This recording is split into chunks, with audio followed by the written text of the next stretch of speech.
Welcome to news daily. Breaking news చూస్తున్నాం. బెంగళూరులో కురిసిన భారీ వర్షాలు, అకాల వర్షంతో ప్రజలు ఇబ్బందులు. గంట పాటు పలు ప్రాంతాలలో కుండపోత వర్షం. కేఆర్ మార్కెట్ సమీపంలో అండర్ పాస్ లో చేరిన వర్షపు నీరు. నీటిలో ఇరుక్కున్న car Shivanand circle under pass లో ఘటన చోటు చేసుకుంది. కారులో 6 ప్రయాణిస్తున్నట్లు సమాచారం. ముగ్గురిని సురక్షితంగా రక్షించిన అగ్నిమాపక సిబ్బంది. నీటిలో చిక్కుకున్న మహిళల పరిస్థితి విషమం. కారులో ఉన్న వారిని రక్షించిన స్థానికులు, అగ్నిమాపక సిబ్బంది.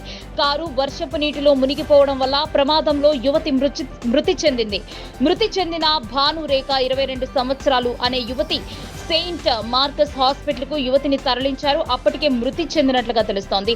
ఆసుపత్రికి తరలించిన యువతిని అక్కడికక్కడే మృతి చెందిన తరువాత కుటుంబ సభ్యులందరికీ కూడా చికిత్స అందిస్తున్నటువంటి పరిస్థితి అక్కడ ఏర్పడింది.